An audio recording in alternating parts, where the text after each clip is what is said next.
안녕하세요. 건강 365 아나운서 최인경입니다. 배가 아플 때가 있죠. 복통은 비교적 흔한 증상입니다.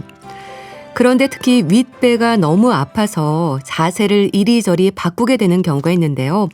급성 췌장염의 대표적인 증상 중 하나도 복통입니다.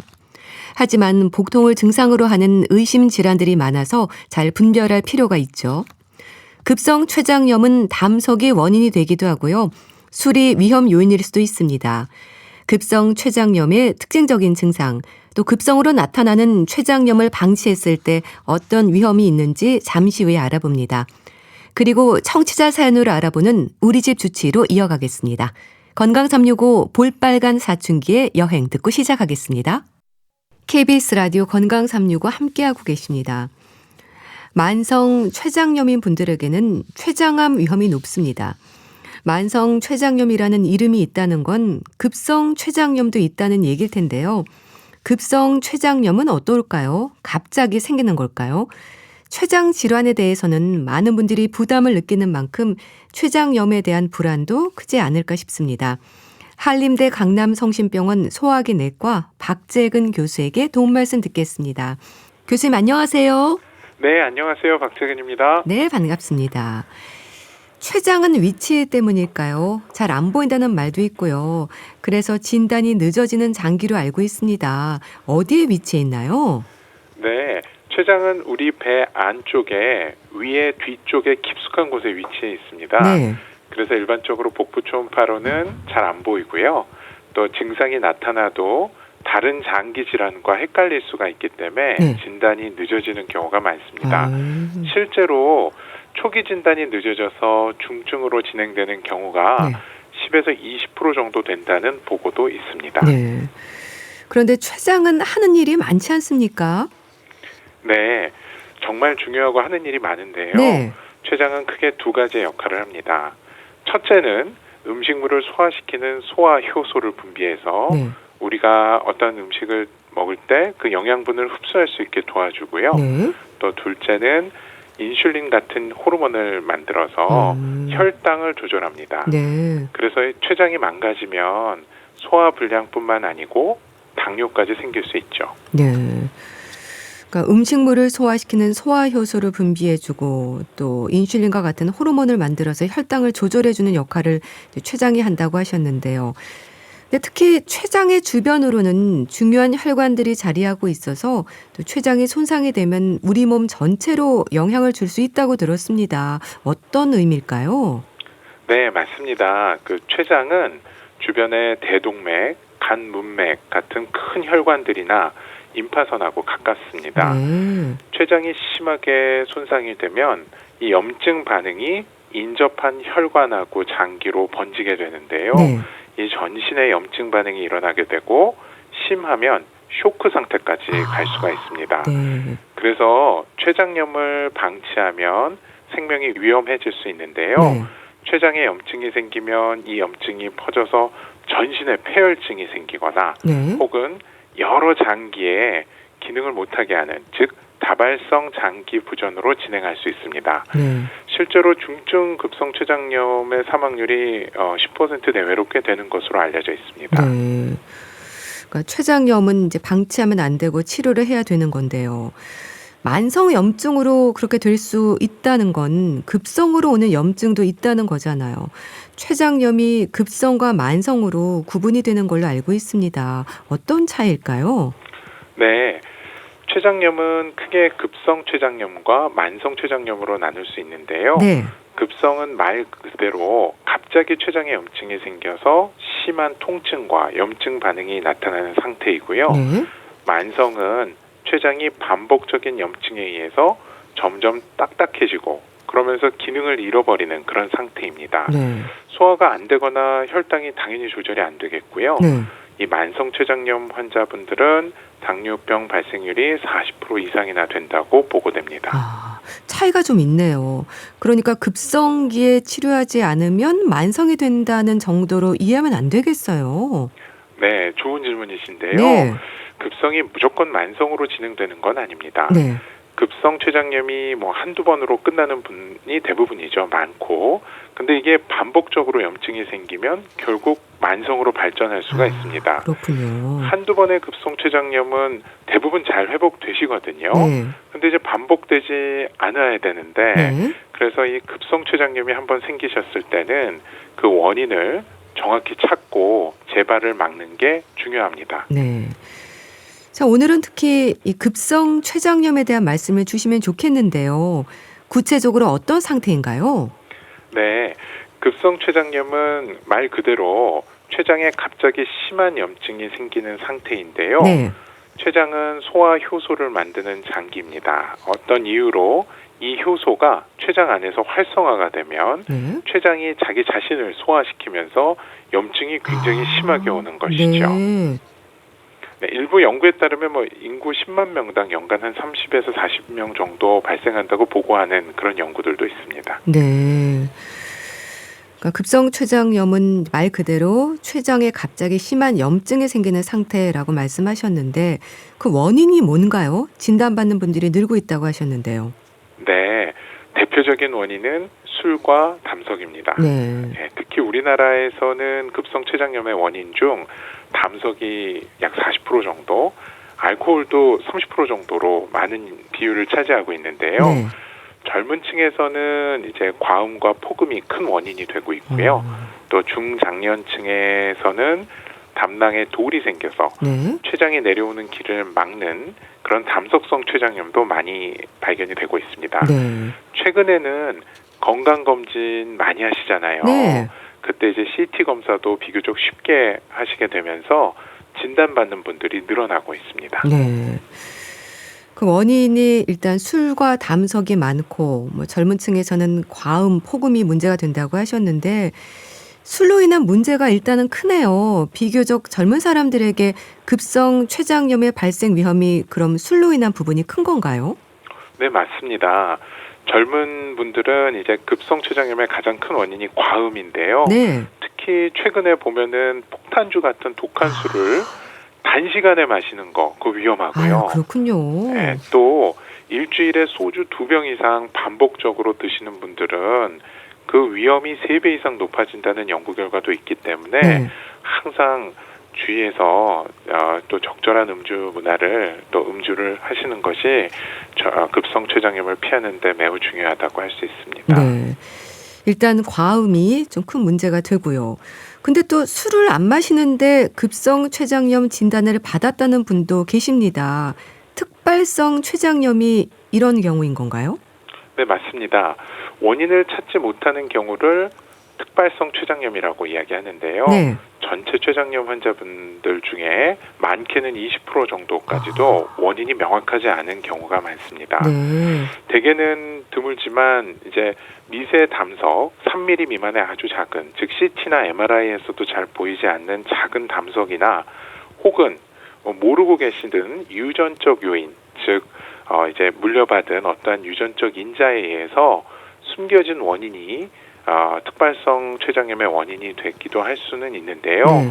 그렇기 때문에 필요하다면 추가 검사를 해서 이제 어떤 다른 원인들은 없는지를 명확하게 확인하는 것이 매우 중요하다고 할 수 있습니다. 네.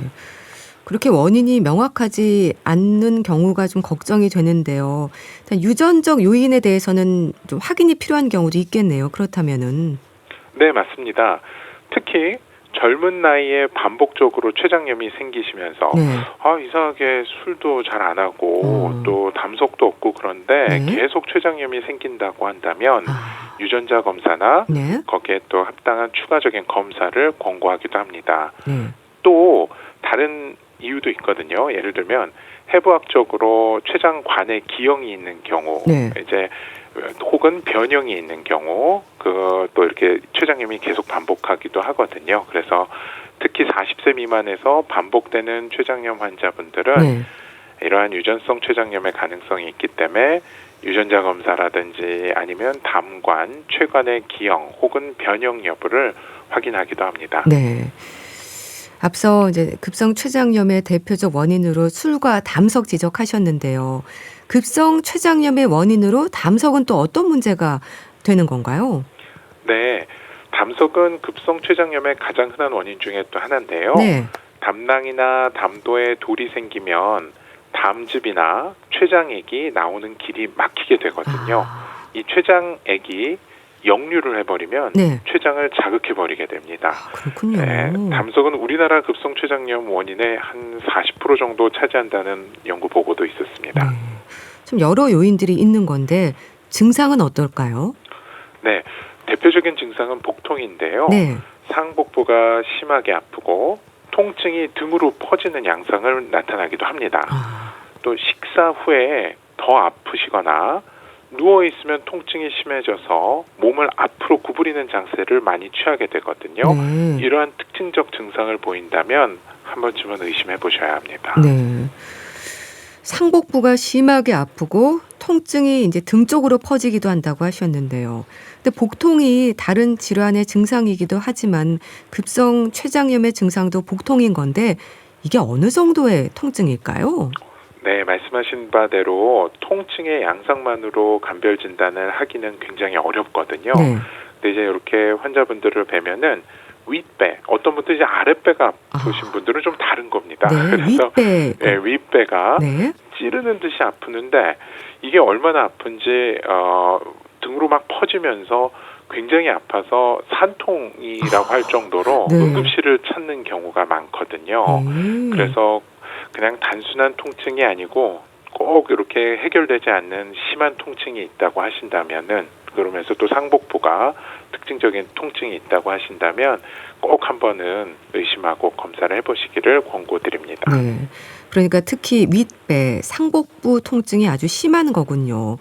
이런 복통 외에 또 다른 증상도 있습니까? 네, 구역질이 있다거나 네.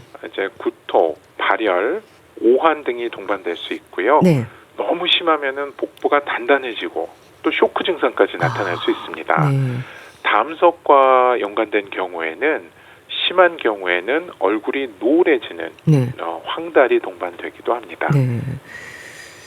말씀하셨듯이 열이 나고 오한이 생길 수 있고 뭐 구역감이나 구토 증상까지 다양한 증상이 생길 수 있는데, 그런데 이게 다른 질환의 증상들일 수도 있어서요. 이런 증상들에서 급성 췌장염을 의심하기는 어려울 것 같습니다. 어떤가요? 맞습니다. 위염하고 담낭염, 위궤양과 증상이 비슷해서 혼동하기 쉽습니다. 네. 복통이 심하고 등으로 퍼지면서 진통제를 드셨는데도 잘 듣지 않는다고 하신다면 네. 꼭 췌장염을 한 번쯤은 의심을 해보셔야 되고요. 네. 그래서 복통이 심하면서 구토, 열이 동반되면 반드시 한 번쯤은 병원에 가셔서 혈액 검사와 CT로 나의 췌장 상태가 괜찮은지를 꼭 확인해 보셔야 합니다. 네. 빨리 진단을 받고 치료에 들어가야 할 텐데 쇼크 증상까지 나타날 수 있다고 하셨습니다. 그럼 급성 췌장염이 심해지면 의식을 잃기도 하는 건가요? 네, 맞습니다. 그렇군요. 급성 췌장염이 심해지면요, 췌장에서 염증 물질이 온 몸을 타고 돌거든요. 네. 이때 폐혈증이나 쇼크 상태로 진행될 수 있습니다. 네. 쇼크 상태가 심해지면 당연히 의식 저하까지 생길 수 있고요. 네. 그렇기 때문에 급성 췌장염이 왔을 때는 조기 진단과 치료가 정말로 중요합니다. 네. 실제로 중증 환자분들 중에서는 많게는 30%까지도 네. 중환자실에서 치료를 하는 경우가 있습니다. 네. 자, 그렇다면 빠른 진단이 중요할 것 같은데요. 이제 혈액 검사와 CT로 확인을 하라고 말씀하셨는데, 급성 췌장염의 진단을 위해서 일단 CT 촬영을 하게 되는 건가요? 뭐 췌장에 뭔가 있다는 말을 들으면 불안한데요.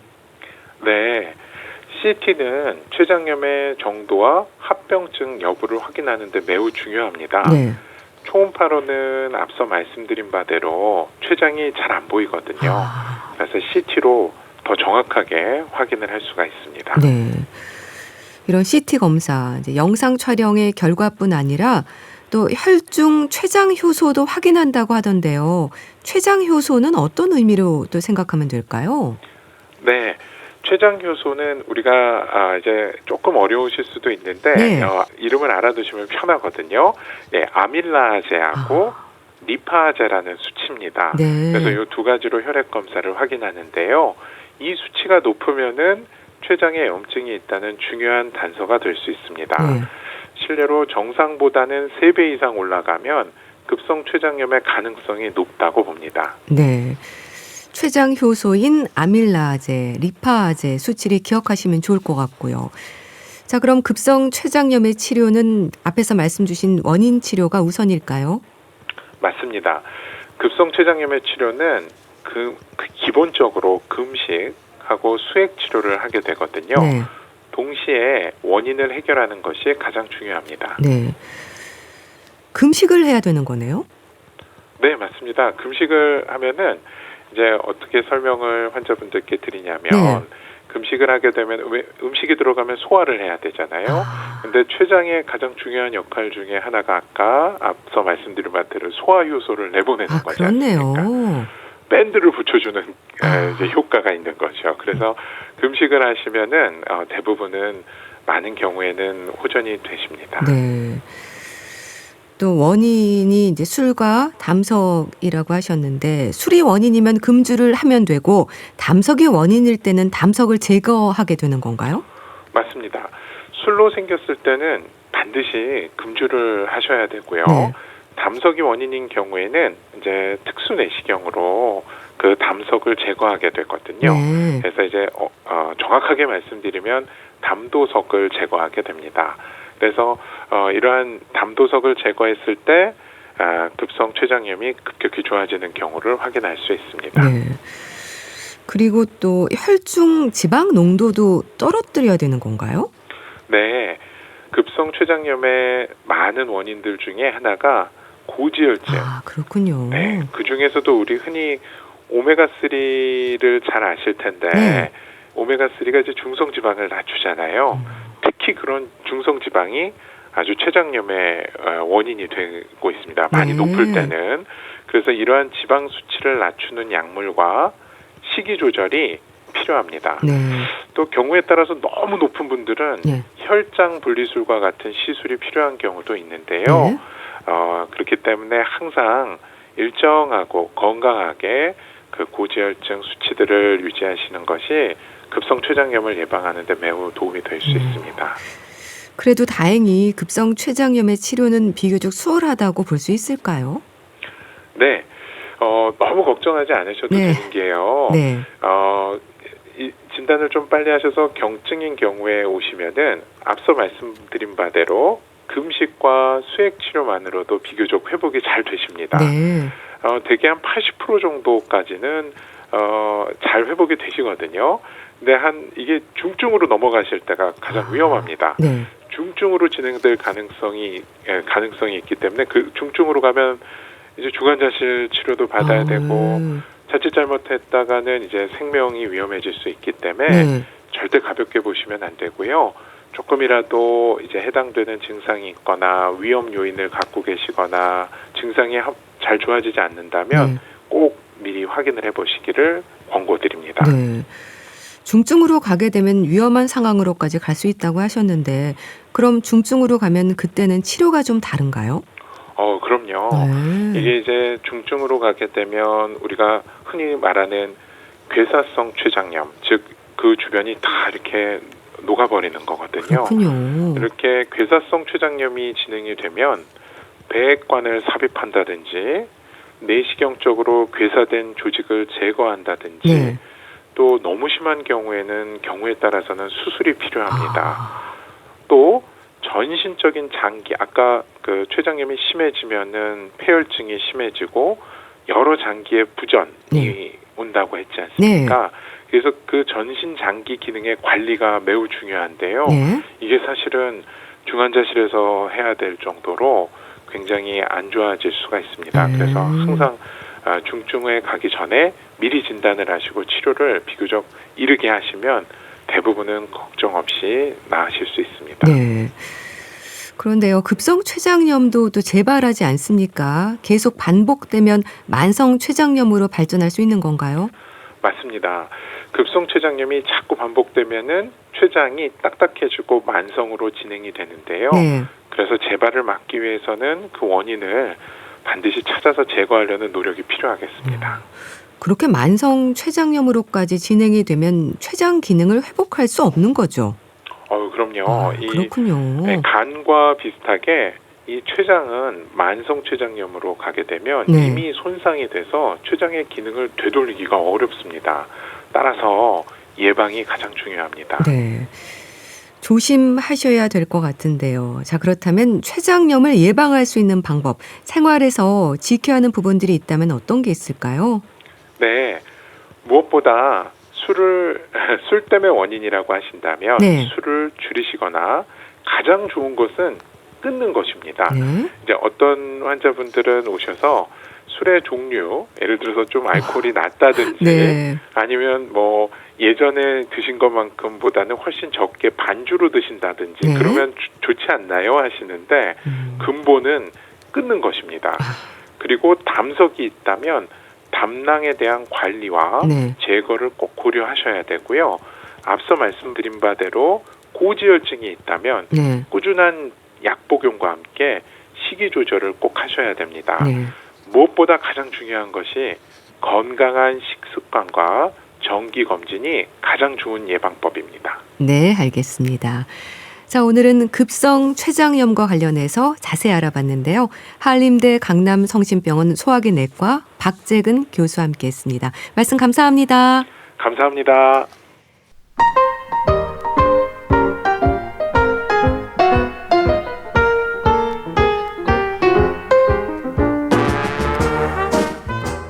건강한 하루의 시작. KBS 라디오 건강 365.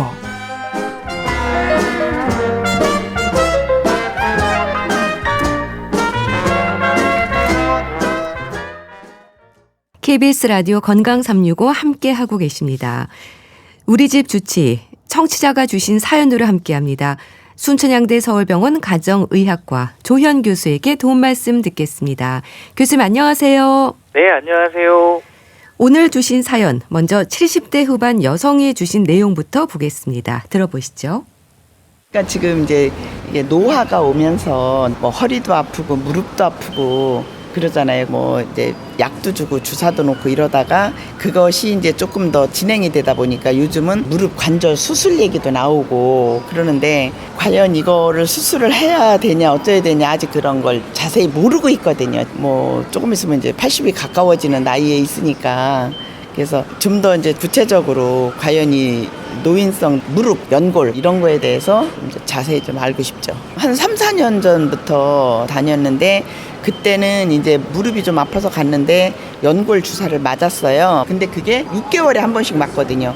근데 1년, 2년, 3년 이렇게 지나면서 지금 한 4년째 되다 보니까 이제는 효과가 없는 거예요. 근데 주변에 친구들이나 주변 사람들 얘기를 들어보면 처음에는 효과가 있지만 이제 갈수록 효과가 없다. 그러니까 결국은 뭐 연골 수술을 한다. 뭐 이런 것도 있거든요. 그러니까 지금 현재 내가 좀 일을 좀 하고 있기 때문에 또 아직은 수술까지는 아니고 약을 먹어보자. 그래서 지금 현재 또 그렇게 하고 있어요. 그래서 어차피 노화니까 이게 어쩔 수 없지 않나 하는데 나빠지기 전에 이렇게 미리 예방할 수 있는 방법은 없을까 그런 거요. 네. 퇴행성 관절염으로 고생하시나 봅니다. 70대 후반이신데요. 무릎 통증으로 힘들어하시네요. 그러니까 70대 후반쯤 되시면 무릎 통증을 호소하시는 분들이 굉장히 많거든요. 네. 왜냐하면 이렇게 연골이 점점 닳아가는 이런 퇴행성 변화는 그러니까 나이와 함께 자연스럽게 나타나게 되고요. 그러니까 초기에는 그냥 뻣뻣하거나 불편함으로 시작이 되는데 네. 걸으시거나 계단을 오르실 때 통증이 심해지는 경우가 굉장히 흔해집니다. 네. 그래서 아무래도 이 관절 자체에 무리가 오랜 시간 동안 쌓여있기 때문에 네. 통증이 또 반복되기 쉽고요. 네. 근데 이게 노화의 한 과정이려니 하고 이제 넘기기 쉬우실 텐데 아무래도 이게 진행이 되게 되면은 그 생활의 질 자체에 큰 영향을 주거든요. 그렇죠. 그래서 초기에 조금 진료를 받으시고 관리를 하는 게 굉장히 중요합니다. 네. 이분의 경우도요. 허리도 아프고 무릎도 아프고 통증으로 힘들어 하시는데 무릎이 붓기도 하고 걷기도 힘들고 증상이 점점 심해지죠. 이 관절염이 진행이 되게 되면은 그 통증뿐만 아니라 그러니까 붓고 그다음에 운동 제한 같은 증상이 함께 나타나게 됩니다. 네. 그래서 초기에는 무릎을 좀 많이 쓰신 날에 불편하다가 쉬면 좀 괜찮아지기도 하는데 네. 이제 진행이 되게 되면은 무릎이 점점 뻣뻣해지고 붓고 그다음에 이제 심한 경우는 움직일 때 소리가 나기도 하거든요. 이런 경우에는 또 계단을 오르내리기가 힘들어지는 경우가 많습니다. 그리고 이제 연골이 점점 닳고 그다음에 무릎 안에서 마찰이 심해지게 되면은 염증이 생기고 또 이제 부종이 생길 수가 있고요. 네. 이런 것들 때문에 걷는 자세가 바뀌시게 되고 이게 또 무릎뿐만 아니라 허리 통증으로도 이어질 수가 있습니다. 네. 염증이 생기고 이제 부종이 나타날 수 있다고 하셨는데 일단 통증의 원인이 염증인 거잖아요. 그럼 뼈와 인대에 영향을 주는 건가요? 일단 뭐 연골이 닿기 시작을 하면은 단순한 기계적인 마찰뿐만 아니라 그 관절 내에 염증 반응이 생기게 되거든요. 네. 그럼 이제 또 통증이 생기게 되고요. 이 염증은 또 이제 시간이 지나면서 관절막하고 인대, 주변 근육에까지 영향을 미칠 수가 있습니다. 그리고 이제 심한 경우에는 이게 뼈에 이제 뾰족한 돌기가 자라나기도 하는데 네. 이런 것들 때문에 통증이 굉장히 극심해질 수가 있습니다. 그래서 통증은 이제 단순히 연골 손상 때문이 아니라 네. 그 염증으로 생기는 주변 조직의 변화 이런 것들이 복합적으로 작용하는 거라고 생각하시면 됩니다. 네. 연골 주사를 맞는다고 하세요. 주사에 대해서 많이들 궁금해하시는데 어떤 치료를 받고 계신 걸까요? 보통 사용하는 이제 연골 주사 같은 경우에는 그 무릎 관절 안에 윤활 역할을 하는 물질을 주입을 해가지고 네. 관절의 마찰을 줄이고 통증을 완화하는 치료라고 보시면 되거든요. 왜냐하면 이제 관절이 좀 건조해진 상태이기 때문에 네. 이 윤활유와 같은 물질을 이제 넣어주게 되면은 움직임이 좀 부드러워지는 효과가 나타날 수가 있고요. 네. 그러니까 주로 이런 퇴행성 관절염의 초기나 중등도 단계에서 많이 사용을 하게 됩니다. 근데 다만 이런 주사는 연골을 재생시키는 치료는 아니고요. 네. 통증을 줄여주고 관절을 좀 덜 불편하게 만드는 보조 치료 정도로 보시면 됩니다. 그래서 일반적으로 6개월 간격으로 반복해서 맞기도 하시고 네. 근데 이게 시간이 지나면 효과가 점점 줄어들 수도 있기 때문에 단독으로 사용하기보다는 다른 치료하고 병행해서 사용하는 경우가 많습니다. 네.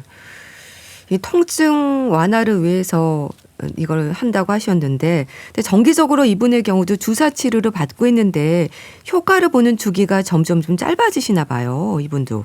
그렇죠. 연골 주사는 시간이 지나면서 그 효과가 지속되는 기간이 짧아지는 경우가 많거든요. 네. 그래서 초기에는 그 6개월 가까이 효과를 좀 보시다가 이 연골 손상이 더 진행되거나 관절의 상태가 나빠지게 되면은 똑같은 주사를 맞는다고 하더라도 통증 완화 효과가 예전만큼 유지가 되지 않게 됩니다. 그래서 네. 이럴 때는 단순하게 주사만 계속 반복적으로 맞으시기보다는 네. 현재 관절의 상태를 이제 재평가해가지고 네. 치료 방향을 좀 조정하시는 게 필요합니다. 네. 근데 이분은 주사 치료를 받은 지도 4년째라고 하는데요. 내성이나 부작용에 대한 걱정은 안 해도 될까요? 그러니까 이런 연골 주사 자체가 내성이 생기는 약물은 아닌데 지나치게 자주 반복해서 맞으시거나 네. 아니면 관절 상태가 이미 손상이 좀 많이 된 경우에는 효과가 떨어지거나 이 통증 조절이 어려워질 수가 있거든요. 네. 그리고 이제 드물게 주사 맞은 부위에 염증 반응이라든지 부종, 그다음에 이제 감염과 같은 부작용이 생길 수가 있기 때문에 네. 그러니까 전문의의 판단 하에 일정한 간격을 두고 투여를 하셔야 되고요. 네. 그다음에 이제 주사를 맞았는데 효과가 떨어지는 느낌을 받는다라고 했을 때는 그거를 이제 계속적으로 반복하시기보다는 다시 한번 관절 상태에 대해서 재평가를 하시고 네. 다른 좋은 치료를 받으시는 게 더 좋습니다. 네. 일단은 주사 치료도 전문의와의 진단 하에 일정한 간격을 두고 맞으셔야 되겠네요. 주변에서는 수술적 치료를 받는 분들도 많다고 하십니다. 수술이 필요한 경우도 물론 있겠죠. 그렇죠. 이제 약물이라든지 주사 치료로 통증이 조절이 안 된다거나 아니면 일상생활에 지장이 좀 클 정도로 이 무릎의 기능이 떨어지는 경우에는 우리가 수술적 치료를 고려를 하게 되거든요. 네. 그래서 특히나 연골이 거의 닳아가지고 뼈끼리 좀 부딪히는 단계라든지 이런 경우에는 통증이 굉장히 심하기 때문에 인공관절 수술이나 아니면 이런 수술과 같은 치료로 이제 근본적인 치료를 이제 받게 되고요. 네. 그래서 사실 이제 수술이 조금 무섭고 좀 그래서 좀 미루시는 경우가 많은데 네. 관절의 상태라든지 통증의 정도라든지 아니면 본인의 그런 기능 저하의 수준을 종합적으로 판단해서 필요하다라고 하면은 수술을 또 받으시는 게 오히려 더 낫습니다. 그러니까 말씀하셨듯이 물론 수술이 필요한 상태라면 수술이 치료법이겠지만 또 사연 주신 분은요. 약을 복용하고 주사 치료를 받는 것으로 견디고 계시는 듯 합니다. 그럼 통증이 너무 심하면 일상생활에 불편이 크면 수술을 좀 고려를 해야 되는 걸까요? 예, 맞습니다. 이제 무조건 나이가 들었다고 수술을 하시는 건 아니고요.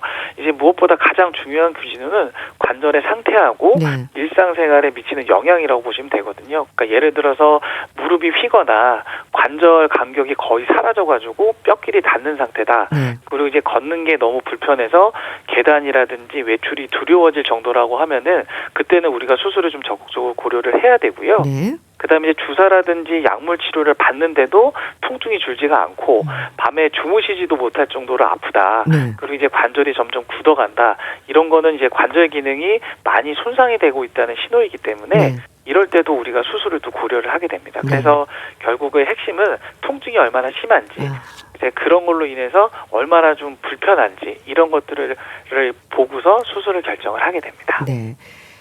일상에서의 관리도 중요할 것 같은데요. 통증을 좀 줄일 수 있는 방법도 궁금해 하십니다. 도움이 되는 방법 있을까요? 그러니까 무엇보다 중요한 거는 이렇게 무릎에 가는 부담을 이제 줄여주는 건데요. 네. 그래서 체중을 좀 줄이시게 되면은 무릎 관절에 가해지는 압력이 크게 감소하기 때문에 네. 체중 조절에 조금 신경을 써주셔야 되고요. 그다음에 통증이 이렇게 심하지 않은 그런 시기에는 이 허벅지 근육을 강화시켜주는 그런 가벼운 운동을 해주시는 게 굉장히 도움이 많이 됩니다. 네. 그래서 이런 운동은 이 무릎 주변에 그런 지지력을 키워주기 때문에 네. 통증을 완화시켜줄 수가 있고요. 관절의 움직임도 부드럽게 유지를 할 수가 있습니다. 그리고 추가적으로 통증이 좀 심하다 싶은 날에는 이 냉찜질이라든지 온찜질을 적절히 활용하시는 게 좋고요. 네. 장시간 서 있거나 계단 오르내리기는 조금 피하시는 게 좋습니다. 네, 알겠습니다. 다음 사연도 들어보시죠. 저희 어머니가 지금 정기적으로 산부인과 검진을 받고 계시는데 그거에 대해서 좀 궁금한 게 많거든요. 수술을 꼭 해야 된다라고 의사 선생님은 말씀을 하시는데 저희 어머니는 안 하겠다고 하셔서 근데 이제 꼭 해야 되는 건지가 좀 궁금하거든요. 자궁 근종 그쪽으로 알고 있거든요. 작년 말쯤에 발견을 하셔서 지금 6개월에 한 번씩 하고 계세요. 지금 50대 초반이세요. 근데 폐경을 겪으셨어요. 한 5, 6년 된 것 같은. 그래서 좀 이른 나이니까 병원을 갔는데 그때는 많이 작았는데 점점 사이즈가 커지면서 어느 정도 커지고 나서는 이제 더 커지진 않지만 그래도 수술을 권하지만 본인은 안 하신다로 하고 계셨어요. 그걸 하게 되면 좀 쉬는 기간이 길어지니까 그러니까 일을 쉬어야 돼서 좀 어렵다고 하셨어요.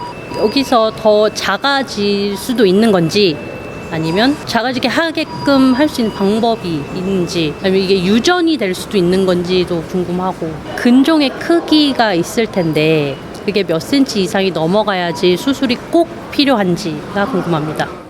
네. 자궁 근종에 대한 사연을 주셨는데요. 지금 50대 초반인데 폐경된 지 5, 6년이라고 하니까 이제 40대에 폐경이 된 것 같습니다. 그런데 근종이 있고 의사는 수술을 권했다고 하세요. 근종이 있어도 꼭 제거를 해야 하는 건 아닌데 제거 수술을 권유를 받았다는 건 어떤 문제가 있다는 얘기일까요? 그러니까 말씀하신 것처럼 자궁 근종은 대부분은 특별한 증상이 없으면 치료 없이 이제 경과를 이제 지켜보거든요. 네. 그런데 이 사연처럼 폐경 이후에도 근종이 커졌거나 아니면 지속적인 통증이라든지 이제 출혈이 있거나 네. 아니면 이제 방광을 압박하는 증상이 있다라고 하면은 그거는 이제 단순한 근종 이상으로 판단을 해가지고 이 수술을 이제 고려를 할 수가 있습니다. 네. 그리고 무엇보다 특히 폐경이 된 이후에는 이 여성 호르몬이 줄어들면서 근종이 이제 줄어드는 게 일반적인데 네.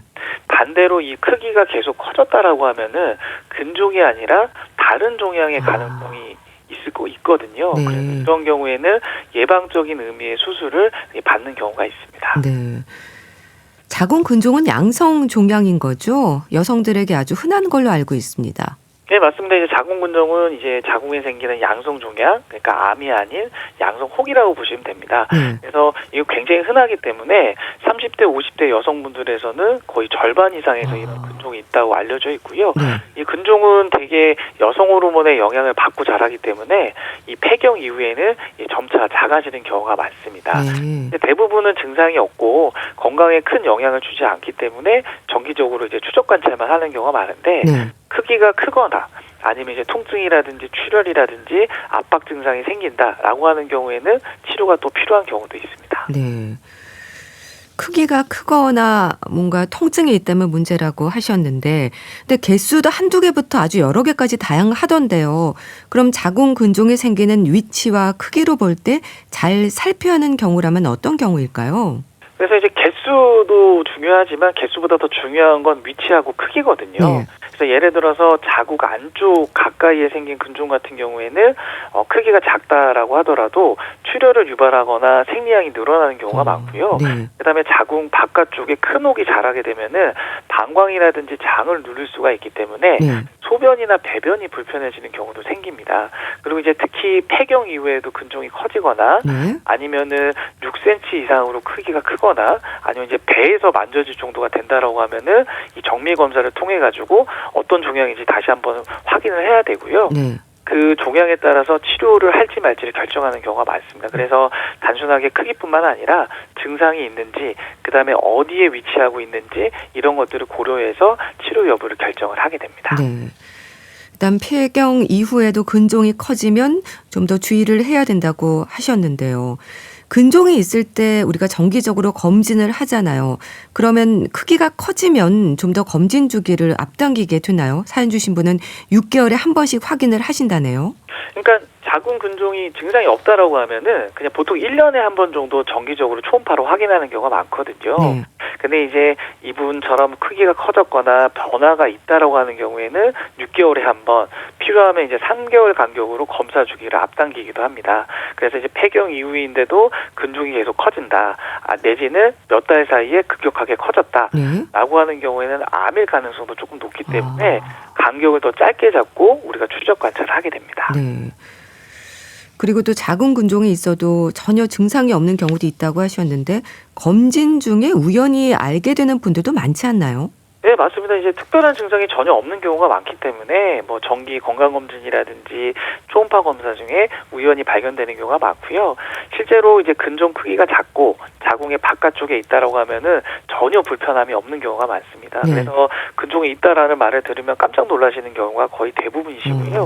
그래서 이렇게 증상이 없는 근종 같은 경우에는 치료를 하지 않고 그냥 정기적으로 이제 관찰이 이제 원칙이 되고요. 네. 근데 이제 간혹 서서히 커진다거나 출혈이 있다거나 통증이 있다거나 이런 걸로 이제 불편감을 느끼는 경우는 이럴 때는 조금 치료를 고려를 하게 됩니다. 네.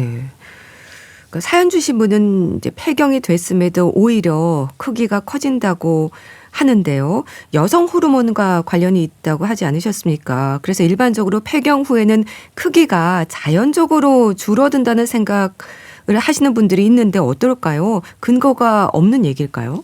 이게 맞는 얘기입니다. 그러니까 자궁 근종은 여성 호르몬, 그러니까 특히나 이제 에스트로겐의 영향을 받고서 이제 자라는 종양이기 때문에 폐경 이후에는 호르몬 수치가 떨어지기 때문에 근종도 이제 자연스럽게 작아지게 되는 경우가 많거든요. 네. 그래서 폐경된 분들 중에는 근종이 서서히 작아져서 더 이상 치료가 필요 없는 경우도 적지 않습니다. 근데 모든 경우가 그런 건 아니고 드물게 폐경 후에도 근종의 크기가 계속 유지되거나 더 커지는 경우도 있습니다. 근데 이럴 때는 단순하게 호르몬 영향 외에도 네. 다른 가능성, 그래서 암이라든지 다른 종양의 가능성이 높기 때문에 이럴 때는 조금 더 간격을 짧게 우리가 추적 관찰을 하거나 필요하면은 조직 검사를 시행을 해서 정확하게 진단을 내리는 경우가 있습니다. 네.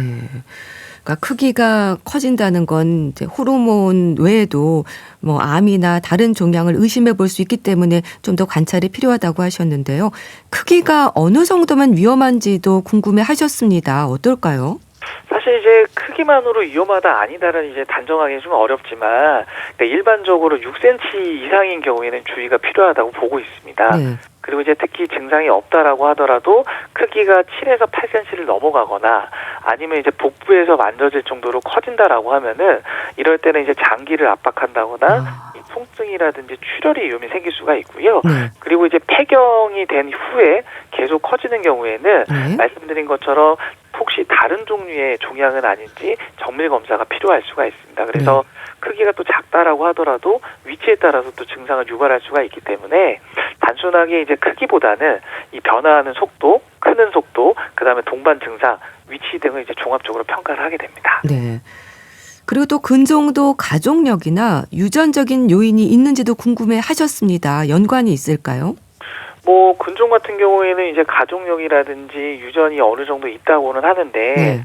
이게 그런 것 외에도 이제 체중 증가라든지 아니면 이제 고지방식을 한다든지 아니면 스트레스라든지 이런 수면 부족과 같이 호르몬의 불균형을 생기는 경우에도 이런 근종이 좀 위험이 있을 수가 있거든요. 네. 그래서 이 가족용이 있거나 예전에 근종이 있었던 분들은 이 조기에 발견하고 관리하는 게 필요하기 때문에 네. 조금 더 적극적으로 검진을 받으시는 게 필요합니다. 네. 자, 이분은 수술을 권유를 받으셨다고 하는데요. 수술은 근종만 떼어내기도 하고 자궁 적출을 하는 경우도 있지 않나요? 그 기준이 좀 궁금한데요.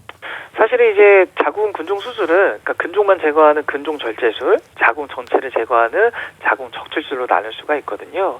근데 일반적으로 근종 개수가 한두 개고 위치가 괜찮다라고 하면은 근종만 떼어내는 수술을 하게 되고요. 네. 특히나 이제 출산을 계획 중인 가임기 여성에게는 이 방법을 우선적으로 사용을 하게 됩니다. 네. 근데 이제 근종이 너무 크고 여러 개이거나 재발을 반복하는 경우, 네. 그다음에 이제 폐경 이후인데 근종이 계속 커지는 경우에는 자궁 자체를 제거하는 수술이 조금 더 근본적인 해결이 될 수가 있거든요. 네.